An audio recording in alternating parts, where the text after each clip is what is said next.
Hello and welcome to the Indy Author Podcast. Today, my guest is Shane Millar. Hey, Shane, how are you doing?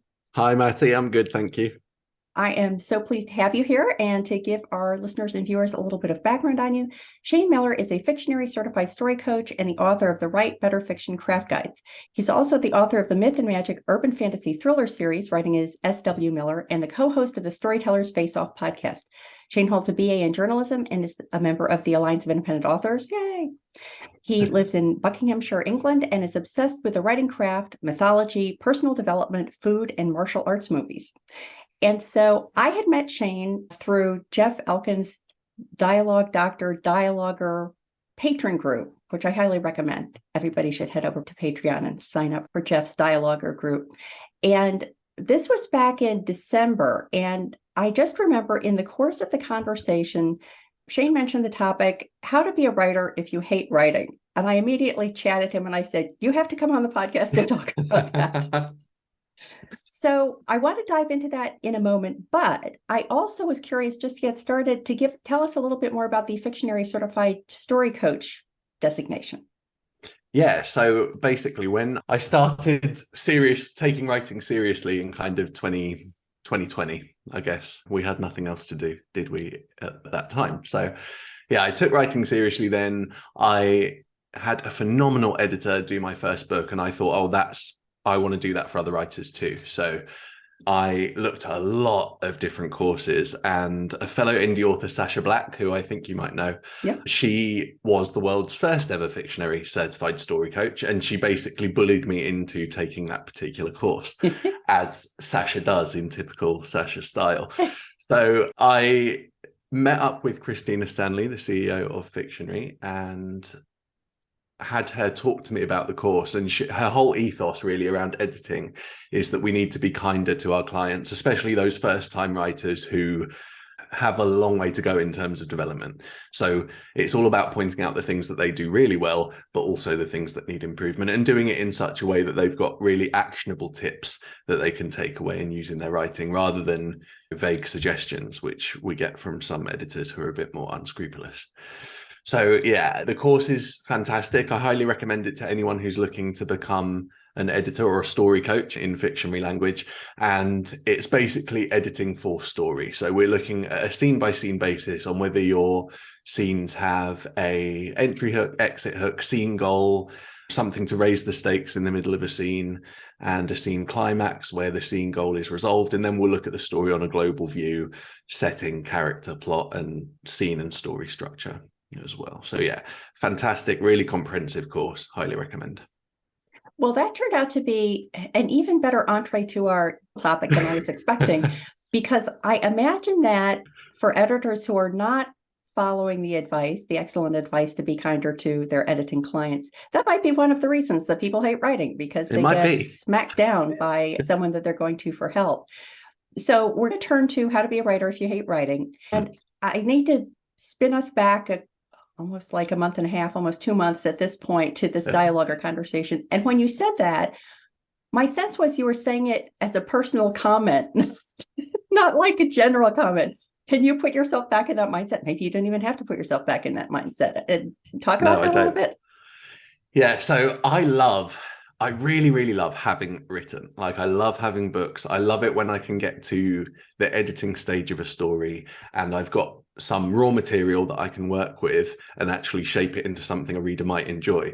I also really enjoy the outlining phase, where it's all fresh ideas and you're coming up with the key plot points and fleshing out your characters. That is all fantastic. It's just that bit in the middle, which is the writing part, which I don't really like. And that was kind of a flip off the cuff comment that I made in that particular call that we were in with Jeff, but it does hold true.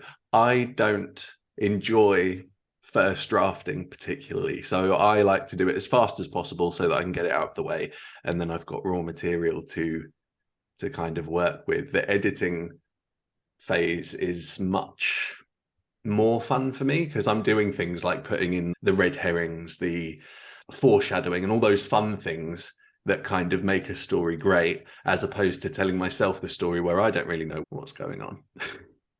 So I think that's where it comes to for me. I find personally the first draft the hardest part of writing. So you're dealing with that in part, I guess, by doing it quickly. Do you think that's necessarily a problem? This is a really tricky one. I know, I mean, for me personally, by doing it quickly, I've certainly gotten better at producing cleaner drafts the more books I've written. I wouldn't necessarily recommend whizzing through a first draft if this is your first book. When I wrote my first book, I spent the longest time on it. And then with each book, it gets successively shorter. So part of it is knowing your process, if broadly speaking, what your process is. And that does change from book to book slightly.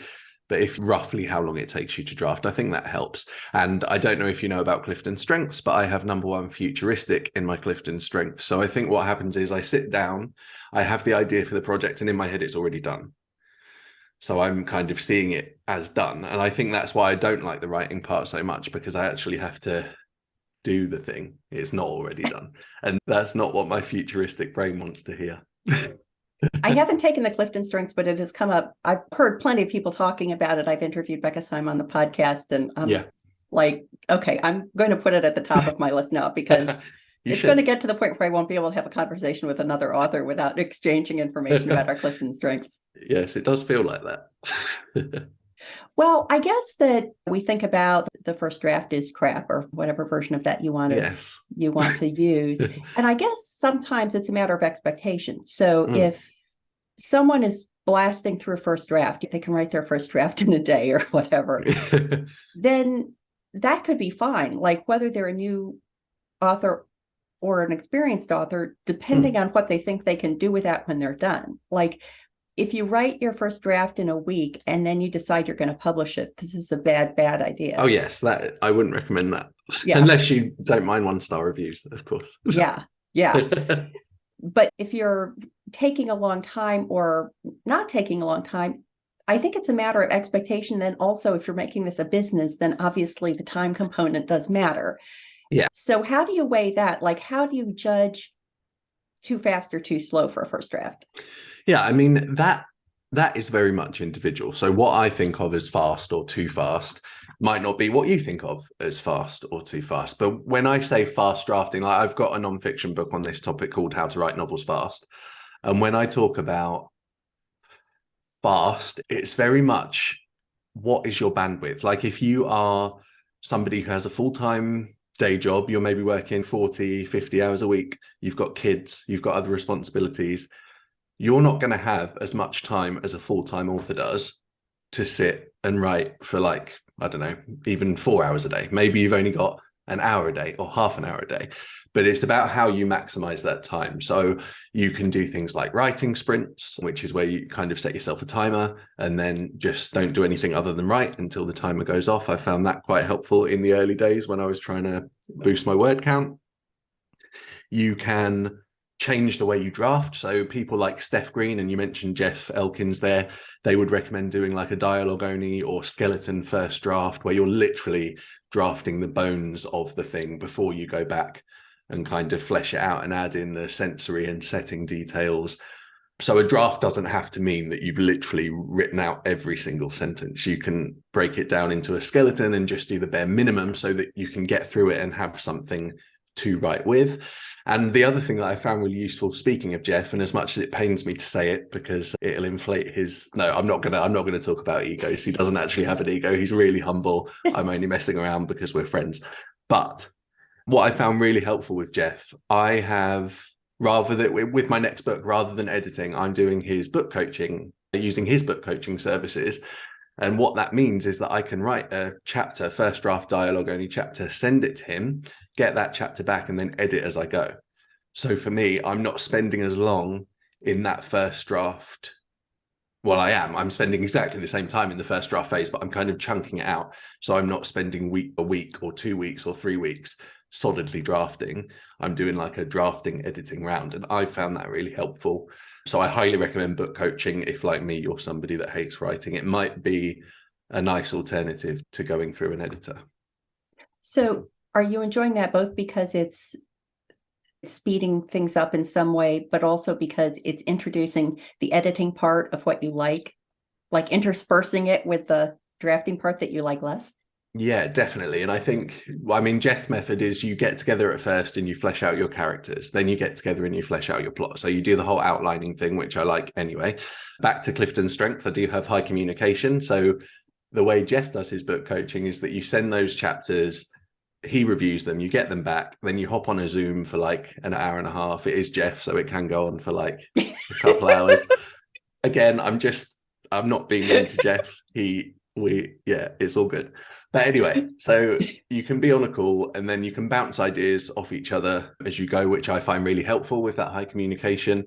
And then I get to edit those chapters based on Jeff's suggestion. So yeah, I think I agree with you. And I think this will probably be the way that I write my books going forward, because it's if you're somebody that really can't stand the first draft, and I'm seeing more and more writers on Instagram and TikTok and places like that saying, oh, I'm really struggling with my first draft because I just want to get to that bit where I can start turning it into a good story, then that could be a really good alternative. And yeah, I think you're right. It does bring in the aspects of the writing craft that I enjoy a lot earlier into the process, and I get to think about it a lot earlier. And I know they say never edit as you go, but that does actually work for some people. So yeah. Can you talk a little bit about the advice you've gotten or heard about don't edit as you go, as a counterpoint to what we're talking about here?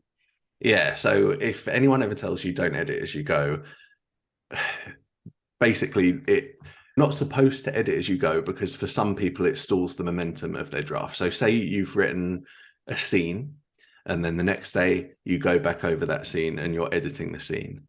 Then you write another scene, but then you think, oh, but that previous scene wasn't quite good enough. So I'm going to go back again and I'm going to just read it through and edit it again. So you could find yourself really stuck in these editing loops of, oh, I've written one scene and I've gone back over it 4 or 5 times and I'm not actually moving on. I'm not getting any other words down. And yeah, you do have to be careful of that if you edit as you go. But I think it does depend on the type of person that you are. Basically, with writing advice, what I would say is that it's not one size fits all, as much as there are some very loud voices in the writing community that would have us believe that. There are a lot of things that, such as edit as you go, that might work for some people. Some people need to just get their head down and do the draft and then move on to editing. Some people love drafting and they don't particularly like editing, so that advice would work for them too. But you just find your own process and what works for you. And I don't think we should take any advice as a complete absolute. Yeah, I was listening to some episodes of Storytellers Faceoff Podcast, which is excellent. Thank you. And I think that I recalled you saying something that very much resonated with me, which is that I'm a story framer, which I use instead of outlining. Anybody who's listened to the podcast has heard me talk about this tons and tons. And I do a story frame, which is sort of a third person present tense, just description of what's happening in a scene. And then I also use a spreadsheet with characters across the one axis and chapters down the other axis, and put what's going on with each character in each chapter in each cell. But at some point, I just think I get so excited about a certain scene, I just have to go write it. And I think that if I held myself back from doing that, I would regret it, because it is a little like special treat. Yeah. To go just right. And I'm not necessarily doing it in order either. There might be a scene that I'm framing away, and there's just one scene I get super excited about. So even when people are recommending or offering tools, you only use them until they're not useful anymore, and then you switch to something else. Yeah. Yeah, exactly. So, and that's how I think of this writing advice. It's all there for us to try. So you can try something for a bit. Doesn't mean you're, much like your frame or your outline, whatever you want to call it, doesn't mean you're wedded to it. Even if you framed your story and you get halfway through, you might have written something that you weren't even thinking about, and it completely changes the direction of the plot, changes the direction of what you've already written. And then I know some writers who would think, oh, I did this great outline and now I don't know what to do because it's kind of gone off the rails. Well, that's fine. Just carry on writing as if you'd written this turning point in your plot as if you'd planned for it the whole time, and then come back and address the earlier parts of your book later, or whatever works for you. But yeah, I think we do get wedded to certain tools and habits and all these things that we probably should question every once in a while. You said you had Becca Syme on the show, question the premise. So yeah, I think you're absolutely right. Yeah, I realized that the whole framing thing is great for plot, for keeping me from having to go back and rework plot, but it's not really useful for character development. And in some cases, I've already developed the characters because I'm writing in 2 series, and the core group of characters I feel I know very well. So I'm unlikely to frame up a story where one of those characters does something that's really uncharacteristic, out of personality for that person. And Jeff and I had a conversation about this, and I was saying it wasn't until I was writing dialogue for the secondary characters that were new to that story that in some cases I said, "Ooh, that's just, I can't make that sound right coming out of that character's mouth. I really need to reassess the character's motivation." And in some cases that meant a reassessing of what the character did in the story. So you're writing in a series. Do you have continuing characters through your series? Yeah, all my characters, even in the new series that I'm working on now, I am very much a series writer, and I will have continuing characters through the entire series. Yeah. It is sort of interesting that I think people who are writing in a series with continuing characters have a somewhat different challenge with regard to hating writing. Yeah. Because if you're writing about people you've already developed, then it's kind of like your little group of friends. And, Yeah. I think you get over some of the discomfort or dislike because you're working with people, as opposed to that very awkward, like, I'm feeling my way, I have no idea, I don't know who these people are. Do you find that when you're writing or drafting parts of the book that have the characters versus the characters that are maybe new to that installment?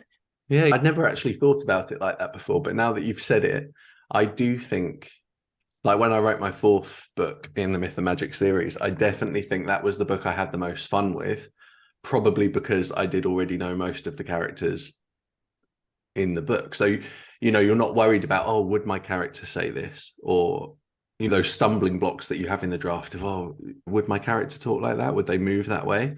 Would they say that to this person? Or would they frame it slightly differently? You already know these people. You've worked with them for however many books. So you know really how they're going to interact with each other, what their verbal tics are. And I think it is more fun. And as you go through a series, if you're a series writer, the more you write in that world, I think the more depth you can go to, probably a lot easier, because you've done all that surface stuff in books 1 and 2, and you've figured out who your characters are and how they interact.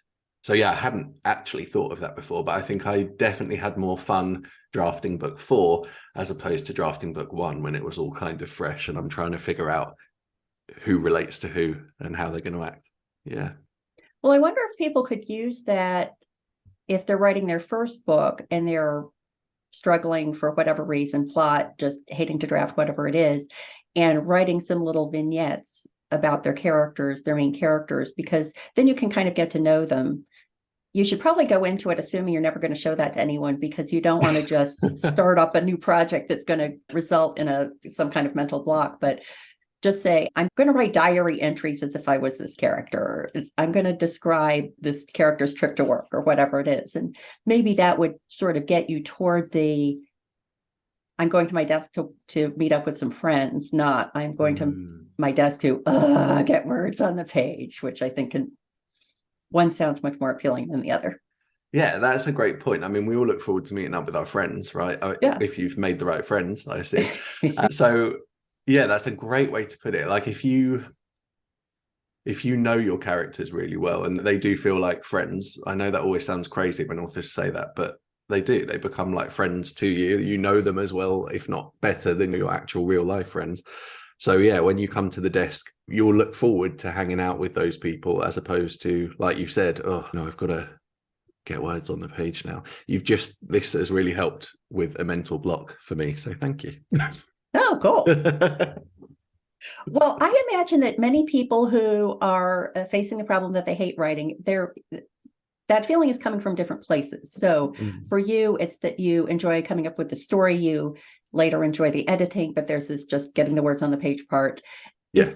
If a client comes to you for your author services and says, I want to be a writer, but I hate writing, do you have like diagnostic questions that you ask them to see if their reasoning is similar to or different from your issues that you're facing? Yeah, I mean, there's a lot of different.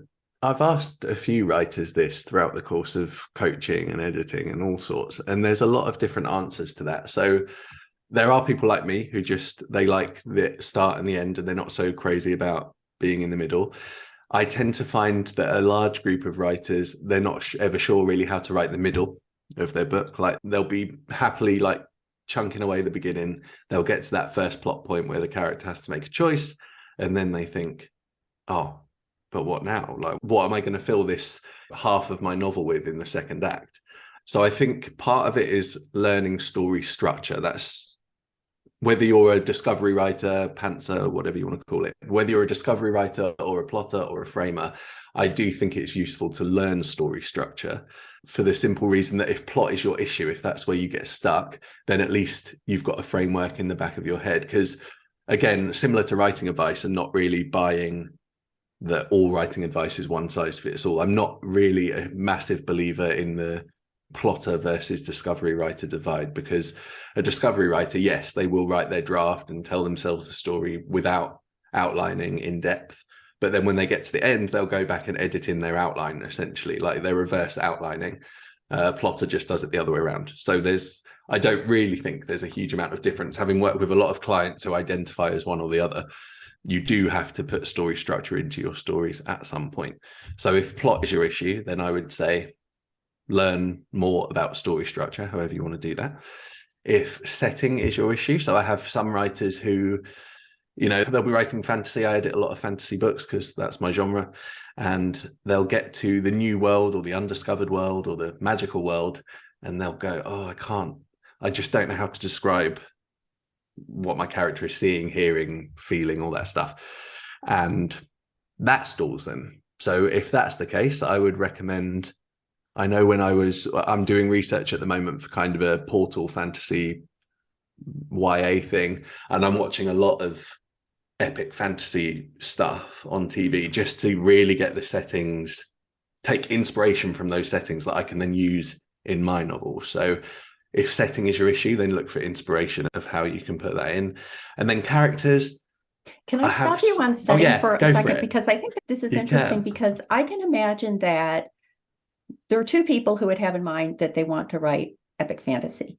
Yes. One is that for years they've been building in their head this epic fantasy world, and you could ask them anything. I'm trying to think who said this. It might have been Neil Gaiman. It was in one of those masterclass things. It was like, you should think through everything about your world, like, how is refuse taken care of? Oh yeah, I think that was Neil Gaiman. Yeah, and you may never mention how refuse is taken care of in your book, but you have it in your head. And I think that some people who want to write epic fantasy have that all in their head and they just want to get it on the page.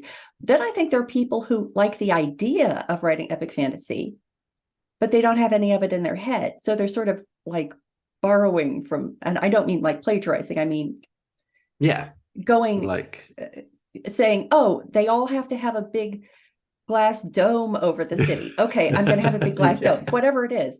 They're borrowing bits and pieces from what they've read. Do you think those are two different issues to deal with? If it's in your head, but you can't get it out, or it's not in your head at all? Yeah, I mean, they're definitely two different issues for the writer. I think as an editor, what I would always advise, and I've written about this in my own books, is that you don't need, like you said, the refuse example is a perfect thing. Like, how's it taken care of? But if that's not actually going to be in the book or useful to your story, then I might have to disagree with Mr. Gaiman and say that I wouldn't necessarily recommend that you delve into it in that greater detail. What I would say for any writer, regardless of genre, the important things you need to know about your settings are, because everything is filtered through your point of view characters kind of lens, as it were. What you really need to know are, what can they see in this place that they're in? What can they hear? What can they smell? What can they taste? And what can they touch? So the five senses, really. And once you have that, so when I plan a book and I'm looking at locations, I will always come up with 10 things they can see, 10 things they can hear in whatever situation they're in or whatever setting they're in. And I find that's enough, that I know enough about how the setting needs to feel so that the reader can easily imagine it or experience it without getting bogged down in the how does refuse get taken care of and all that kind of stuff. So I would say, if you're struggling, whether you're a writer who doesn't have enough setting or a writer who's gone the other way and it's just basically an info dump because you want to get it all on the page, I would say just focus on those five senses, really narrow it down to that, because they are the things that the reader is going to get drawn in by, in terms of being able to see and experience your story world. And that's whether you're writing fantasy or you're making up your own cafe in a, I don't know, small town sweet romance. Yeah. So, and you were going on to character. Yes. We're struggling with character. Yes. So if character is your issue, it's a bit like the setting thing, really. We've all gone on to Google or whatever and typed in how to build a character or whatever you might have typed. And you'll often find that you get these epic fantasy length questionnaires about what was your protagonist's third grade teacher's dog's name and all these things. You don't need to know those things to write a great story. So again, when I'm working with clients, I like to keep it really simple. I just get them to give the character a wound, which, as we all know, is something that affected your character in the past, an event that has caused physical, emotional, or psychological damage. That wound then heals over into a scar or a flaw, which affects how they see themselves or the world. So I get them to do that. And then they have to want something throughout the story. So the one story goal, if it's a heist thriller, it could be to steal a painting. It's something that drives the external conflict of the plot. If it's a romance novel, it would be to find love or to get with a particular love interest, whatever that might happen to be. And then I would say, after you've given them a want, I would say give them a need. So this is effectively the lesson that they need to learn to heal their scar. So to change as a character, grow as a character. If your character has a fear of conflict at the start of a novel or series, if you're planning a longer series arc, the aim would be for them to lean into conflict by the end of the novel. And that's what they would need to do to kind of get over their flaw. And then something unique is the last thing that I would recommend, whether that be a physical uniqueness like strange colored eyes or a tattoo, or a skill like Katniss Everdeen in the Hunger Games is the best hunter in the book. That's something that's unique to her. Yes, there are other people that use bows and arrows, but arguably she is the most proficient. So those 5 things for me are enough to get you started with a character without having to do the, where did they eat last week and what did they have for breakfast this morning and all that kind of stuff that isn't really relevant. Yeah, I think sometimes those sort of questionnaires are better as a check to see if you understand your character well enough, not the way you build it. Because I can imagine saying, like, where did your character go to college? And you're like, oh God, I don't know. The community, I don't know. There's a college right down the street. Let's just say they went there. Yeah. As opposed to you're going along, you're thinking about your character, you're understanding them, and then someone wakes you up in the middle of the night and says, where does your character go to college? You go, oh, well, of course, Notre Dame, because because you know your character. It's not like you're artificially building this, oh, now I have to decide what kind of, what his pet turtle's name was, which exactly feels very tedious and kind of silly sometimes. Exactly. And that comes back to what you said about kind of getting to know your characters gradually. You will figure out these things throughout the course of your novel or series. Your brain is constantly working on this stuff. You're going to figure that kind of thing out when you need to. But a lot of writers, they struggle to start or they get stuck because they don't just quite have enough information about their character. But I do think that those 5 things, wound, scar, desire or want, need, uniqueness, they're enough to kind of at least have a picture of a semi-fleshed out character in your head, and then the rest will come. You can always go back in the edit, and if you really love those character questionnaires, knock yourself out when you've got something to work with. You can go and do that to your heart's content. But I think, there's definitely a kind of analysis by paralysis when I work with a lot of clients, in that they've read or consumed so much writing advice that they're kind of stuck. They don't know which piece of advice to take. So the best thing really to do is just keep it really simple, plan enough or know enough if you're a discovery writer, have a few ideas, enough to start writing, and then address, if you do get stuck at any point, address that when it comes, rather than trying to do it all up front in your head and think, oh, but I need to foreshadow this and I need to do that. Don't do that because you'll just get stuck and you'll never progress. Well, I think another interesting aspect of understanding characters is understanding how the characters would all relate to each other. So in my Lizzie Ballard series, there's a single protagonist, Lizzie Ballard, but she's surrounded by, let's say, 6 other either allies or antagonists. And so I enjoy thinking, if so-and-so and so-and-so ran into each other at the coffee shop and decided to grab a cup of coffee, what would that conversation be like? And sometimes I find it so compelling. This is why it's a series and not a standalone book, because I get fascinated with thinking, oh, the mentor that Lizzie met in Arizona is going to meet up with her godfather's brother who lives in Philadelphia, and this is what's going to happen. And again, not that you want to necessarily put all those relationships in the book, but it can be very illuminating because like I can imagine those two characters that I just described, her mentor and her godfather's brother. By putting them together, I realized the sort of a little bit immature humor of the brother, as opposed to the more stoicism of the mentor. But I also put the mentor with her godfather, and it highlights the fact that while the mentor may be stoic, he's also more sort of, I don't want to say a ladies' man, but he's a more sexual character than the godfather is.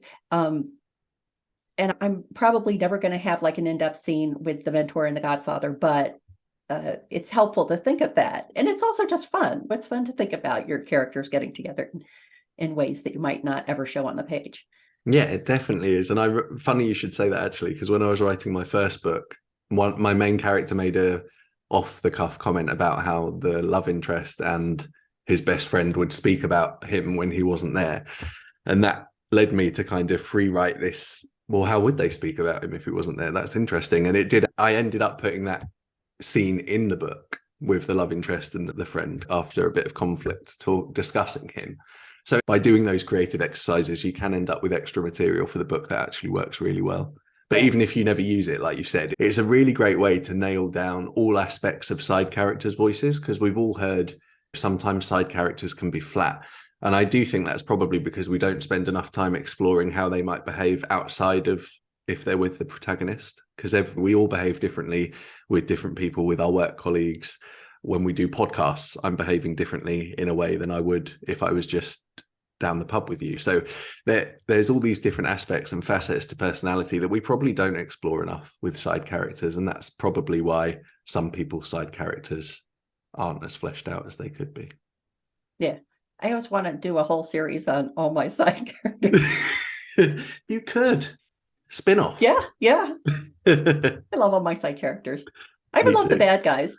I think if you write a character, a bad guy that you don't love, it's like not really how it should be. Yeah. The last sort of topic I wanted to delve into in this larger topic of how to be a writer if you hate writing is, I think the final category is people who actually just want to be able to say they're a writer. So as we were talking, here's the analogy that popped into my head. Years ago, I took flying lessons. And when my first book came out in 2013 and I was writing the second one and I was promoting the first one, I just didn't have time and I stopped taking them. But I had been taking lessons for a while. I had gotten to the point where I was close to soloing. And then an airplane accident that I was not involved in happened at the airport. Fortunately, no one was seriously hurt or killed, but the plane I'd been training in was wrecked. And so I figured that there was going to be a period of time where I wasn't going to be able to fly because they had to replace the plane that I had been training in. But when all that happened, then there was like another little break in my training until that got resolved. But I realized that by the time I got to the point where it was clear my instructor was kind of prepping me to solo, I don't know that I ever would have been comfortable going up in a plane by myself. I loved the lessons. I wasn't taking them because I wanted to be an airline pilot or something like that. I was taking them because my husband's a pilot. And I enjoy going up with him. I thought it would be fun. It turned out to be fun. Yeah. I really my goal was to take lessons. I wasn't thinking of it in those terms, but my goal was to take lessons. And I was almost relieved when I had this other excuse to say, okay, I'm going to stop, because I think I could have gone for a long time going, I've invested thousands of dollars in lessons. I kind of have to solo. And that could have been really bad. If I was really just not a person who should ever be up in a plane by myself, that could be really, really bad. So actually, relate this to the writing craft. I think that there are people who want to be a writer, but they don't want to do the work. like their goal is somehow different. Their goal is not to produce work. It's to be able to say they're a writer or see their book on a shelf or something like that. Do you see symptoms among the people you work with that alert you that maybe they're one of those people? Maybe they're the person who is never really going to solo. Yeah. It's interesting you say that, actually. I've been really lucky with the clients that I've worked with. I'm blessed to work with clients that are really into writing and they definitely want to make a career out of it, which is fantastic from my perspective because I know they're going to do the work. I'd say if a client came to me who,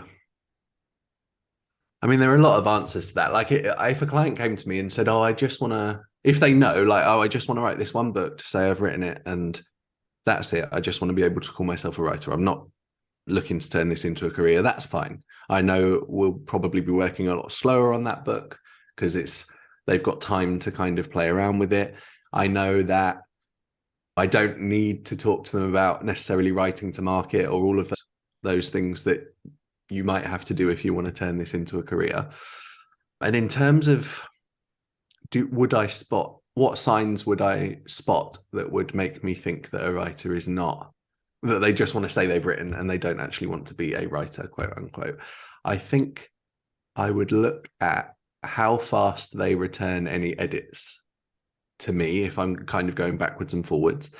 If, a lot of writers are reticent to send their work to editors because they think we're going to steal ideas. It's just that kind of how knowledgeable they are about the writing world in general. Like, a good editor will not steal your ideas because the writing community is very small. And if they ever did something like that or like plagiarized your manuscript in any way, word would quickly get round and nobody would use that editor again. A bit like if you stumble across an editor who is really brutal with their feedback, unnecessarily so, and attacks the writer personally, that will get round very fast. We're a very small, tight-knit community, generally speaking. So I think that's what I'd look for, the speed with which they come back to me with edits and how much time they're willing to invest in learning the techniques they need to know to make their books good. Because I've often suggested if a writer has problems with building a magic system, I'll say, go and read the Fantasy Fiction Formula by Deborah Chester, make some notes and we can discuss it. And some writers never get back to me. So, I say some, one or two, when you make those suggestions, they don't get back to you. So they're not, through no fault of their own, maybe they're not going to put that amount of work in. So that would be another kind of test that you could use. Ask them to go away and learn something and tell you what their takeaways are. And if they can't do that or won't do that, then maybe they are a hobby writer. And that's absolutely fine. I'm not disparaging hobby writers in any way. Like, a good friend of mine has a complete series published, fiction, and they're working on non-fiction now. And they've decided that although they got into this to be a fiction writer, that is going to be more of a hobby. They are going to be focusing on the author services, the non-fiction side of things. And that's absolutely fine if that's what you decide. But I don't know. I've been really lucky with my clients. That's all I have to say. Yeah, I've had innumerable conversations, overheard innumerable conversations at writers group meetings about, am I really a writer? And I want to say, this is going to be super easy. Are you writing? Are you Yes. writing? You're a writer. Yeah. Are you not writing? No, you're not a writer. Not a writer. Like, yeah, it is. If you simple. want to do this thing about author, like, do you have to be published to say you're an author? I don't know. That's fine. Have that argument. But if you're writing, you're a writer, and don't agonize about it, because I think people agonize about it so much they're not writing. It's like, just stop that. That is not it. Like you said, it's really simple. Are you writing? Yes, then you're a writer. It's fine. And we do get hung up on all these kind of labels in the author community. Whether you're a writer who just wants to write to say they're a writer, or if you're an author who wants to make X amount of money from your books, can I call myself an author until I've made this amount of money? Can I call myself an authorpreneur until I've set up my website? All of these, these things, these labels. And it's just like, just do like the checklist do for authorpreneur. Yeah. Just do the things that you want to do. If you want to make money at this, it doesn't really matter what you call yourself. Just follow the steps that others have laid before you to do so. If you want to be a hobby writer and call yourself a writer, then do that. But I think you're right. We spend so long on these questions of, can I call myself this? This person's an author. but can I really call myself an author? We get so hung up on all of that we don't write, and that's a shame.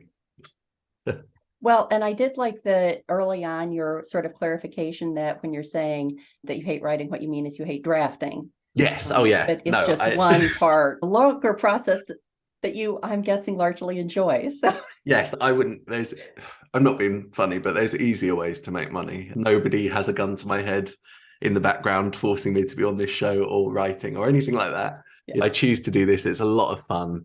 But for anyone, there will be parts of the writing process that you don't like. So maybe you don't really like outlining, but you have to. Perhaps like me, you don't like drafting, or maybe you really despise editing. I know loads of writers who hate editing or self-editing before it goes to their editor, but they know they have to do it. And it's like any quote unquote job, in that there will always be parts of the process that you don't really enjoy. But yeah, to clarify, I enjoy writing as a whole, obviously, but drafting is just my personal nemesis. Well, I know, Shane, that you have lots of resources to help other people who may be struggling with that or other issues. Please let the listeners and viewers know where they can go to find out more about you and everything you do online. Thanks. So you can go to my website, that's swmillar.com, and Millar is AR at the end. You can find me on Instagram at swmillarauthor, and you can also find me on TikTok at swmillarauthor as well. Great. Thank you so much. Thank you. This was so much fun, Matty. Thanks for having me on.